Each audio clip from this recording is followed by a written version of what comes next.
With কোয়েলের ফ্রেন্ডসরা আশা করি খুব ভালো আছো। আমার মতন যারা সাউথ ইন্ডিয়ান ব্রেকফাস্ট পছন্দ করো তারা রাওয়া ইডলিটা কিন্তু খুব ইজিলি বানিয়ে নিতে পারো। তার জন্য আমি একটা প্যানে তেল নিয়ে তাতে একটু কারি পাতা, সর্ষে, একটু চানা ডাল, একটু বিউলির ডাল ফোড়ন দিয়ে তাতে কিছুটা কাজু ভেজে নিয়েছি। এবার 1 কাপ সুজি দেবো।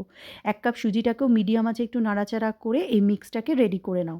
এই মিক্সটাকে কিন্তু তোমরা 10 থেকে 15 দিন এয়ারটাইট কন্টেনারে রেখে দিতে পারো।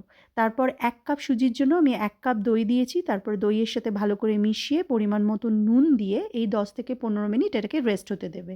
দেখবে সুজিটা একদম ফুলে যাবে। যদি মনে হয় অল্প একটু জল লাগবে, জল দিতে পারো। তবে খেয়াল রাখবে পেস্টটা যেন পাতলা না হয়ে যায়। এবার ইডলি স্ট্যান্ডের মধ্যে বসিয়ে আমি এটাকে ইনস্টাপটে বানিয়েছি। প্রেশার কুক মোডে আমি 10 মিনিট হতে দিয়েছি। তাহলে আমাদের ইডলি রেডি। অন্যদিকে চাটনি বানানোর পালা। তার জন্য নারকোল, একটু ছোলার ডাল, কাঁচা লঙ্কা, আদাকে ভালো করে পেস্ট করে নিয়েছি। একটু জল দেবে, পাতলা পাতলা হবে পেস্টটা। আর ফোড়নের জন্য কড়াইতে তেল দিয়ে শুকনো লঙ্কা, কারি পাতা, সর্ষে ফোড়ন দিয়ে এই চাটনির মধ্যে ঢেলে দাও। তাহলে আমাদের নারকোলের চাটনি আর রাওয়া ইডলি একদম রেডি। তোমরা প্লিজ ট্রাই